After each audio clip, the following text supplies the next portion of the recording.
السلام علیکم ورحمۃ اللہ وبرکاتہ۔ نحمده ونصلی ونسلم علی رسولہ الکریم، اما بعد۔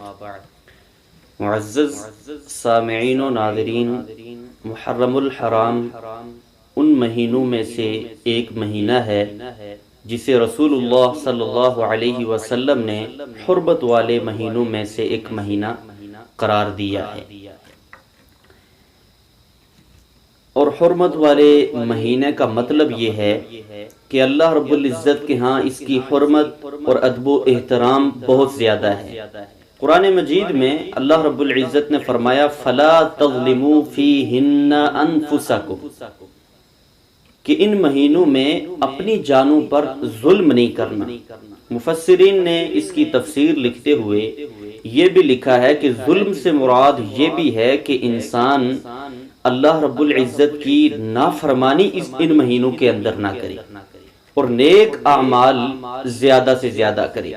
تو انہی نیک اعمال میں سے ایک عمل روزہ ہے۔ رسول اللہ صلی اللہ علیہ وسلم نے فرمایا افضل الصیام بعد شہر رمضان شہر اللہ المحرم،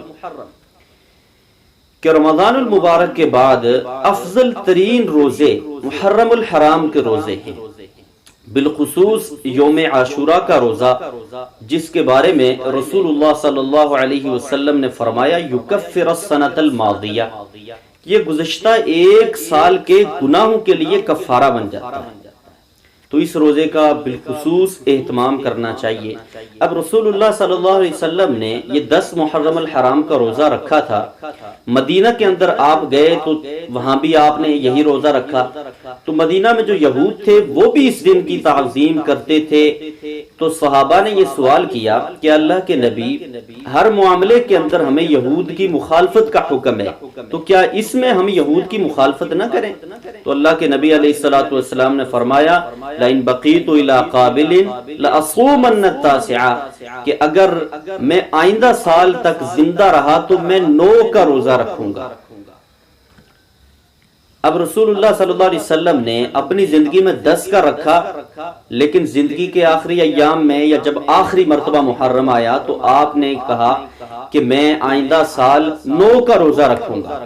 تو آئندہ سال آنے سے پہلے آپ دنیا سے تشریف لے گئے۔ تو اب اختلاف یہ پیدا ہو گیا کہ 9 کا روزہ رکھا جائے یا 10 کا رکھا جائے۔ تو بہرحال اس میں علماء کے دونوں طرح کے اقوال موجود ہیں۔ بعض کے نزدیک 9 اور 10 دونوں روزے رکھنے چاہیے، اور بعض کہتے ہیں کہ صرف 9 کا روزہ رکھنا چاہیے۔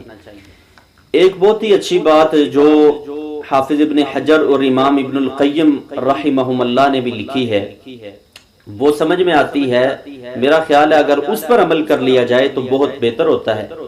انہوں نے لکھا کہ جو یوم عاشوراء کا روزہ ہے اس کے 3 مراتب ہیں۔ سب سے پہلا مرتبہ یہ ہے کہ صرف 10 محرم کا روزہ رکھا جائے۔ اس سے اونچا مرتبہ یہ ہے کہ 9 اور 10 دونوں کا روزہ رکھا جائے، اور اس سے بھی اونچا مرتبہ یہ ہے کہ 9، 10 اور 11 یہ تینوں روزے رکھ لیے جائیں۔ تو میرا خیال ہے اگر تینوں روزے ہم رکھ لیں گے تو انشاءاللہ یہ فضیلت بھی حاصل ہو جائے گی، اور جتنے بھی روزے اس ماہ مبارک کے اندر رکھے جائیں گے تو انشاءاللہ اجر و ثواب کا ہی باعث ہے، اور افضل روزے رسول اللہ صلی اللہ علیہ وسلم نے ان کو قرار دیا ہے۔ تو کوشش کیجئے کہ 9، 10 اور 11 یہ تینوں ہی روزے رکھ لیے جائیں۔ اللہ رب العزت توفیق عطا فرمائے۔ وما علینا